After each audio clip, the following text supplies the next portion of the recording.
Assalamualaikum warahmatullahi wabarakatuh. Bismillahirrahmanirrahim. Alhamdulillahilladzi arsala rasulahu bil huda wa dinil qayyimah. Asyhadu an la ilaha illallah wa asyhadu anna sayyidana Muhammadan abduhu wa rasuluh. Allahumma fassalli wa sallim wa barik ala sayyidina Muhammadin wa ala alihi wa sahbihi ajma'in, amma ba'du. Hadirin yang dirahmati Allah subhanahu wa ta'ala, di antara beberapa bulan yang dimuliakan oleh Allah subhanahu wa ta'ala, yaitu bulan Muharram, di mana di dalamnya tatkala kita ingin meningkatkan kualitas ibadah kita kepada Allah subhanahu wa ta'ala, kualitas ketakwaan kita kepada Allah subhanahu wa ta'ala, adalah sebuah kesempatan kita beramal saleh di bulan Muharram. Ada beberapa amalan atau perbuatan yang dapat kita laksanakan tatkala kita sudah memasuki bulan Muharram. Di antaranya yang pertama, kita berpuasa di bulan Muharram sebagaimana yang dianjurkan oleh Rasulullah sallallahu alaihi wasallam. Afdhalus siyami ba'da Ramadan syahrullahil Muharram, yaitu puasa yang lebih afdal setelah bulan suci Ramadan, yaitu berpuasa di bulan Allah, yaitu bulan Muharram. Oleh karenanya, momentum bulan Muharram ini mari kita jadikan untuk meningkatkan kualitas iman dan takwa kita kepada Allah subhanahu wa ta'ala dengan kita melaksanakan puasa sunnah di tanggal 9, 10, dan 11 Muharram yang bertujuan untuk kita meningkatkan ketakwaan dan keimanan kita kepada Allah subhanahu wa ta'ala. Hadirin yang dirahmati Allah subhanahu wa ta'ala, adapun amalan yang kedua yang dapat kita lakukan di bulan Muharram, yaitu dengan kita bersedekah. Sebagaimana Allah subhanahu wa ta'ala menjelaskan di dalam firman-Nya, A'udzu billahi minasyaitonir rajim. Bismillahirrahmanirrahim. Ya ayyuhalladzina amanu hal adullukum ala tijaratin tunjikum min azabin alim. Tu'minuna billahi wa rasulih wa tujahiduna fi sabilillahi bi amwalikum wa anfusikum dzalikum khairul lakum in kuntum ta'lamun. Bahwasanya Allah subhanahu wa ta'ala memberikan kepada kita atau menawarkan kepada kita sebuah perniagaan yang sangat menguntungkan untuk kita, yaitu dengan kita beriman kepada Allah dan beriman kepada Nabi besar kita Muhammad sallallahu alaihi wasallam.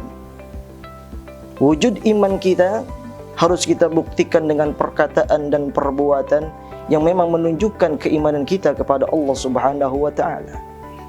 Wujud rasa iman kita, rasa cinta kita kepada Nabi besar Muhammad sallallahu alaihi wasallam, kita wujudkan dengan menjalankan sunnah-sunnah Rasulullah sallallahu alaihi wasallam. Perniagaan yang dapat menguntungkan untuk kita sebagai orang yang beriman kepada Allah subhanahu wa ta'ala, yaitu wa tujahiduna fi sabilillahi bi amwalikum wa anfusikum dzalikum khairul lakum in kuntum ta'lamun, yaitu dengan kita berjihad di jalan Allah, membelanjakan harta kita di jalan Allah, membantu orang-orang yang sekiranya memerlukan bantuan dengan harta yang telah Allah titipkan kepada kita, dengan harta yang Allah amanatkan kepada kita untuk membantu sesama manusia. Harta kita tidak miliki, kita bisa membantu orang-orang yang membutuhkan dengan tenaga yang kita miliki. Dengan hal tersebut, dengan iman kita kepada Allah, dengan cinta kita kepada Rasulullah sallallahu alaihi wasallam, dengan kita berjihad di jalan Allah, dengan harta yang kita miliki atau dengan tenaga yang kita miliki, itu dapat menyelamatkan kita dari siksa Allah yang sangat pedih. Terlebih kita bersedekah, berinfak, membantu orang-orang yang membutuhkan pertolongan di antara kita di bulan Muharram ini, yang insya Allah akan menimbulkan sebuah ganjaran pahala yang Allah berikan kepada kita kenikmatan-kenikmatan yang akan Allah berikan lebih kepada kita, dan kita mulia di hadapan Allah Subhanahu wa ta'ala. Hadirin yang dirahmati Allah Subhanahu wa ta'ala, jangan sampai kita tergolong manusia yang celaka di hadapan Allah Subhanahu wa ta'ala. Sebagaimana dijelaskan dalam hadis Nabi Muhammad SAW, "Salasum muhlikatun suhum muta'un wa hawa'um muttabi'un wa ijabul mar'i binafsih." Yaitu ada 3 golongan manusia yang celaka di hadapan Allah, yaitu manusia-manusia yang kikir, suhum muta'un, manusia yang enggan mengeluarkan harta bendanya, manusia yang tidak ingin bersedekah. Padahal seyogianya kita sebagai manusia, hamba yang beriman kepada Allah, hendaklah kita mengeluarkan harta yang telah Allah titipkan kepada kita, yang menjadi amanat yang Allah berikan kepada kita. Kita jalankan, kita keluarkan dengan sebaik-baiknya. Golongan yang kedua yang celaka di hadapan Allah Subhanahu wa ta'ala, yaitu wahawa muttabi'un, manusia-manusia yang terlalu mengikuti hawa nafsunya. Hadirin yang dirahmati Allah Subhanahu wa ta'ala, kita sebagai manusia ada beberapa perangkat yang Allah berikan. Yang pertama dinamakan akal. Yang kedua, Allah pun memberikan kita yang namanya hawa nafsu. Tatkala akal dikalahkan oleh hawa nafsu, derajat manusia akan lebih rendah daripada binatang.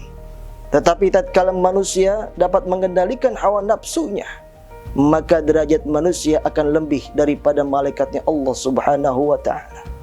Oleh karenanya, untuk meredam hawa nafsu yang ada di dalam diri kita, yang tadi awal sudah kita sampaikan, dengan kita berpuasa sunnah di bulan Muharram, di antaranya untuk meningkatkan kualitas ibadah kita, iman kita dan takwa kita kepada Allah. Pun dengan kita berpuasa sunnah di bulan Muharram, agar meredam hawa nafsu yang ada di dalam diri kita, agar kita bisa mengendalikan hawa nafsu di dalam kita menjalani kehidupan di alam dunia ini. Dan yang ketiga, amalan yang dapat kita lakukan di bulan Muharram, yaitu dengan kita bermuhasabah, introspeksi diri kita. Hadirin yang dirahmati Allah Subhanahu wa ta'ala, di dalam kita menjalani kehidupan di alam dunia ini, kehidupan yang sangat singkat, kehidupan yang penuh dengan musibah dan cobaan yang telah Allah berikan kepada kita, hendaklah kita sebagai manusia yang beriman kepada Allah, kita harus pandai-pandai introspeksi diri kita, berkaca bahwasanya selama kita hidup di alam dunia, sudah banyakkah amal perbuatan baik yang kita lakukan, atau perbuatan maksiat yang selalu kita laksanakan. Karena kalau kita lalai, kita menyia-nyiakan kenikmatan yang telah Allah berikan begitu banyak kepada kita di alam dunia ini, sampai-sampai kita lupa, kita lalai untuk introspeksi diri kita, kita tergolong manusia yang rugi di hadapan Allah Subhanahu wa ta'ala. Oleh karenanya, amalan yang baik yang dapat kita lakukan di bulan Muharram, yaitu dengan kita memperbanyak istighfar kepada Allah Subhanahu wa ta'ala, kita memohon ampun kepada Allah Subhanahu wa ta'ala, kita bertobat kepada Allah Subhanahu wa ta'ala. Kadang kita sebagai manusia begitu banyak lalai, begitu banyak berbuat maksiat yang tanpa kita sadari, yang akhirnya kita merugi di hadapan Allah Subhanahu wa ta'ala. Karena di antara sifat-sifat atau perbuatan manusia yang terlena oleh dirinya sendiri, yaitu asik berbuat maksiat kepada Allah, berharap Allah mengampuni dosanya tanpa dia memohon ampun kepada Allah Subhanahu wa ta'ala. Oleh karenanya, mari kesempatan yang mulia ini Allah masih memberikan kita nikmat sehat wal afiat, nikmat panjang umur, kita pergunakan untuk kita bertobat kepada Allah Subhanahu wa ta'ala. Hadirin dirahmati Allah Subhanahu wa ta'ala, inilah kiranya beberapa hal yang dapat kami sampaikan dalam kesempatan yang mulia ini. Kita pergunakan bulan Muharram untuk meningkatkan kualitas ibadah kita kepada Allah Subhanahu wa ta'ala. Yang pertama, dengan kita berpuasa sunnah di bulan Muharram, kita bersedekah dan memperbanyak istighfar kepada Allah Subhanahu wa ta'ala, dengan harapan kita mendapatkan ganjaran pahala yang melimpah dari Allah Subhanahu wa ta'ala, yang dapat menuntun kita selalu mendapatkan taufik dan hidayah dari Allah, serta kita istiqamah dalam beribadah kepada Allah Subhanahu wa Ta'ala. Kiranya dalam kesempatan yang mulia ini, inilah yang dapat saya sampaikan. Wallahul muwafiq ila aqwamit thariq. Wassalamualaikum warahmatullahi wabarakatuh.